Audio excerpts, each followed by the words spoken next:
Bonjour tout le monde. On va faire une petite vidéo ce matin pour parler un peu offre d'emploi dans le camionnage parce que j'ai quelques petites infos que j'ai glanées comme ça au fur et à mesure du temps qui passe. Donc je pense que je vous avais déjà marqué dans les commentaires ou dans les réponses à certaines questions que j'allais utiliser le site Truck Stop Québec. On s'entend que moi, à la base, je cherchais des petits contrats à temps partiel les fins de semaine, puisque je ne peux pas lâcher ma job pour l'instant, celle que j'ai. Fait que je me suis donc servi du site. Alors ça fonctionne comment chez Truck Stop Québec? Quand vous envoyez votre CV sur leur moteur de recherche, ça s'intitule, je pense que ça s'appelle Propulse ton CV. Ça envoie votre CV à toutes les sociétés de transport au Québec qui sont abonnées au site. Il y en a, je n'ai pas le chiffre exact, mais il y en a beaucoup. Fait que vous uploadez votre CV via copier-coller dans leur page à eux. Et une fois que vous avez fait envoyer, en fait, eux, ce qu'ils font, c'est qu'ils redistribuent votre CV partout dans les sociétés de transport qui sont abonnées. Donc au résultat, ce que ça donne, c'est que j'ai reçu des messages et des appels téléphoniques pour des jobs à temps plein. Là, c'est le premier hic pour moi. Il y en a d'autres à qui ça pourrait faire ça fera l'affaire. Le temps partiel, ça n'a pas l'air d'être très populaire ou ça n'intéresse pas grand monde manifestement. Ensuite, ils lisent plus ou moins les CV, c'est-à-dire qu'on vous appelle, mais quand vous leur dites bon, est-ce que vous avez lu ce que je vous ai envoyé? Là, moi, mon permis, je viens de l'avoir. Ça fait un mois et demi. On voit qu'ils ne sont pas tous bien lus. Parce qu'ils disent, ah ben non, non, effectivement, ça pourrait. De toute façon, ça ne marcherait pas, vous n'avez pas d'expérience. Ce qu'il y a de positif, parce qu'il y a quand même quelque chose de positif là-dedans, pour les gens qui chercheraient du temps plein, c'est qu'ils recrutent manifestement dans le travail en team. Donc le travail en team, vous partez à deux chauffeurs et vous faites des allers-retours soit dans l'Ouest canadien ou en Californie. Pas mal en Californie, dans le fruit et légumes, là les produits frais, parce que en team, donc à deux, vous faites un aller-retour Montréal-Californie en 6 jours, 6 jours et demi. Ce qui permet aux chaînes de distribution d'avoir plus de temps pour vendre des produits frais.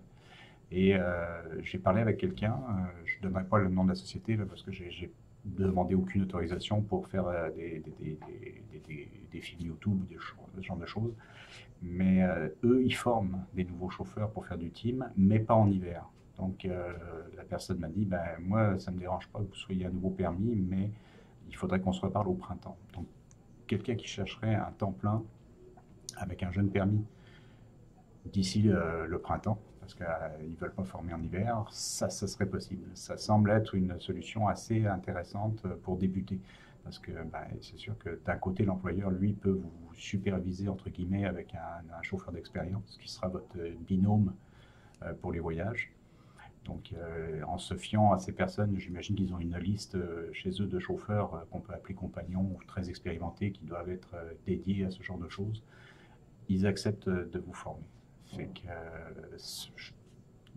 c'est sûr que les personnes qui auraient choisi le camionnage pour avoir la sainte paix tout seul dans un camion, il va peut-être falloir passer par là pendant un an ou deux avant d'avoir la sainte paix dans votre camion, parce que j'ai l'impression qu'avec un jeune permis, ça n'a pas l'air si facile que ça de trouver du travail. En tout cas, à temps partiel, pour l'instant, moi, c'est barré. J'ai rien qui est venu là-dessus. Donc, si jamais vous avez, vous, des expériences différentes, ou si vous connaissez, des fois le bouche à oreille, c'est aussi intéressant que d'essayer de postuler sur Internet. Dans le temps partiel, là, des petits voyages samedi, dimanche, en tout cas moi ça m'intéresserait juste pour ne pas perdre la main, parce que là c'est bien beau d'avoir le permis, mais si on ne pratique pas, ça va pas mal. Donc n'hésitez pas à me le mettre en commentaire, hein, je prends tout. Et puis pour les autres, si jamais vous avez de la difficulté, si vous cherchez un emploi à temps complet, essayez de repérer les sociétés de transport qui font de la Californie en team justement, parce qu'eux ils ont besoin de monde. Ce que je comprends, c'est que les chauffeurs avec expérience ne doivent pas en faire beaucoup du team, parce que justement, il faut partager ton camion avec quelqu'un 24 sur 24. Ça fonctionne avec des cartes de 12, d'après ce que j'ai compris, c'est 12 heures un chauffeur, 12 heures l'autre. Donc sur ce 12 heures, tu conduis à peu près 10 heures, puisque c'est la loi aux États. Et puis tu as 2 heures de repos à placer dans ta journée. Et puis ensuite, ça switch. Toi, il faut que tu dormes une coupe d'heure. J'imagine que tu peux passer une coupe d'heure aussi à jaser avec ton collègue. Et puis, on fait comme ça 6 jours et demi, l'aller-retour Montréal-Californie. J'en suis là pour l'instant.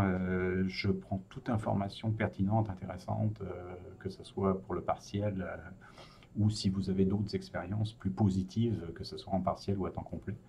Parce que moi, j'ai la chance de travailler actuellement, fait que je ne suis pas à la rue, là, je ne cherche pas un emploi tout de suite, tout de suite. Là, mais je me mets à la place de quelqu'un qui aurait passé son permis pour pouvoir travailler le plus rapidement possible. J'ai vraiment l'impression que c'est pas si facile que ça, ou qu'on voudrait vous le faire passer quand vous êtes en école, quand vous passez vos cours. Là, ça avait l'air, on m'avait dit, oh, il n'y aura pas de problème, travailler même les fins de semaine, ça va bien aller. Mais pour l'instant, c'est pas mal plat. C'est la ligne, il ne se passe rien. Mais la seule chose de positif, autre chose de positif, c'est qu'il y a beaucoup de sociétés de transport qui m'ont répondu, qui ne cherchaient pas actuellement, mais qui gardaient mon CV. C'est assez rare actuellement dans le domaine de l'emploi qu'on vous réponde quand on n'a rien à vous offrir. Dans le transport, il y en a quelques-uns là, qui le font et qui signent leur message. Là, vous avez un nom responsable RH avec un téléphone. Si jamais vous avez d'autres infos, ben, je les prendrai en commentaire et puis comme ça on pourra peut-être échanger chacun nos expériences actuelles. Dès que j'ai quelque chose d'un peu plus intéressant et surtout si jamais il y a quelque chose de positif qui finit par rentrer, ben, on s'en reparlera. Alors, bonne journée à tous, bonne semaine. Profitez de cette journée très très froide. On est le 25 janvier, là, mon auto n'est pas parti ce matin, j'ai dû prendre celle de ma conjointe, c'était dégueulasse. Mais par contre, il y a un beau soleil. Salut tout le monde.